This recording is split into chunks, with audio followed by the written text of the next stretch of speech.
Wisst ihr, wo ich gestern Abend war? Gestern Abend war ich... Now. Oh, today's movie is The Frontrunner, a political satire about disgraced Democratic candidate Gary Hart. For a long time in 1987, Gary Hart was the frontrunner for President of the United States. With his good looks, his wit, his humor, and his likability, he looked like he could easily beat George Bush. But within 1 week, wham, his career came crashing down. The production really brought us back to a time when politicians were more revered than they are now, when their public stances were considered important, and they were considered to be people that could change the world for the better. Nowadays, we're just waiting to see what happens to a candidate that's going to bring them down. Back then, it was like the ideas of a candidate were the important thing. And The Frontrunner shows the process of that changing. And that's why I think it's a very important movie that should have gotten more attention. Gary Hart was the first politician I remember disappointing me. As a kid, I had barely any knowledge, I was 11, of what a sex scandal was. But when Gary Hart went down, it affected me somehow, and that made me interested in seeing the movie. This movie chronicles his rise and his downfall, mainly his downfall.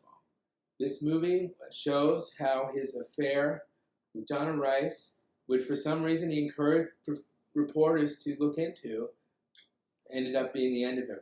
It features a great performance by Hugh Jackman as Gary Hart that really should have been remembered at Oscar time. It also has Vera Farmiga as his wife, Lee Hart. J.K. Simmons is in it.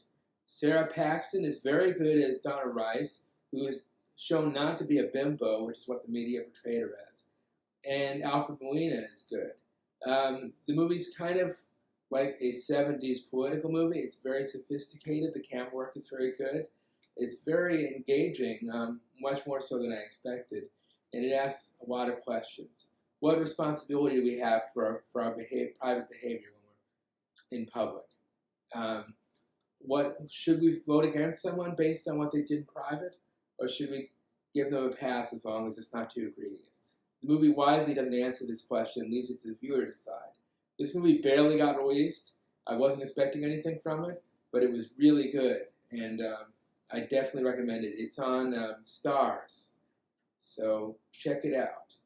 Jason Reitman, the director, did Juno and Up in the Air. It's a very good satirist, one of the best. I don't know if my viewers are familiar with Robert Altman films, but this movie's made exactly like a Robert Altman film, with overlapping dialogue, a realistic feeling to it, an improvised script, things like that. It brings back the 80s because it reminds us of a time when we had different expectations of people. So basically, I think Gary Hart's tragic era was assuming that he could just get away with private behavior no matter what. And he learned the hard way that's not the case. You've got to conduct yourself a certain way. And if you are having an affair, don't tell the press to check into it. Happy movie going for people of all political persuasions. Sexuality.